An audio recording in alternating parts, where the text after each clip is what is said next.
Only 3 states allow paid maternity leave. Those states are California, New Jersey, and Rhode Island.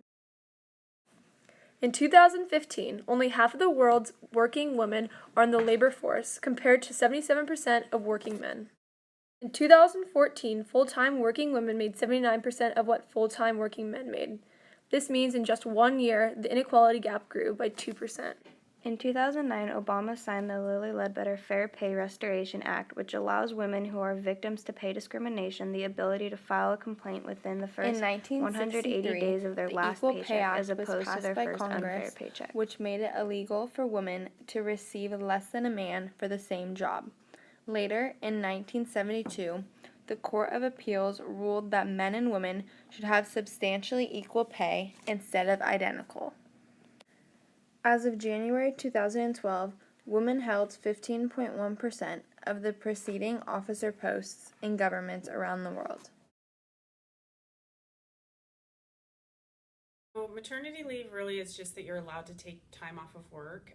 Most companies don't pay for your maternity leave, so the way it works in teaching is I had to use my sick days to cover the cost of the time I was going to be off, and I was off for 6 weeks, and I think I had 18 days covered for my sick pay.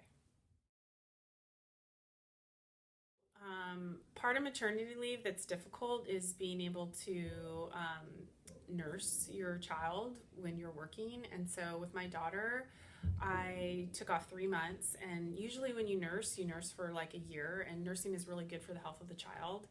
And with my daughter, I could not nurse for when I went back to work. It just was impossible to be able to do that while I was teaching. If you think about that, that's kind of an impossible thing, having kids come in your room constantly. So I did not nurse with my daughter longer than 2 months. And then with my son, I had the whole year off, or I took the whole year off, and I was able to nurse with my son. So I would say like the health, it was kind of detrimental to my daughter's health because she didn't get all the health benefits of me being able to nurse that year.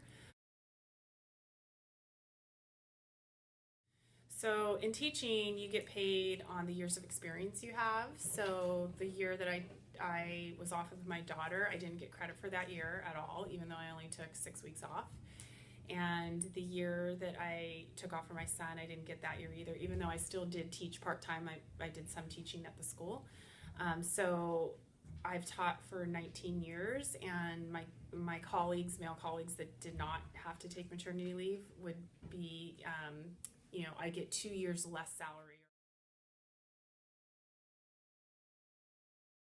Women all around the world are fighting for their voice as the gender inequality gap grows, and it is our responsibility to have their voices heard and put a stop to the growth.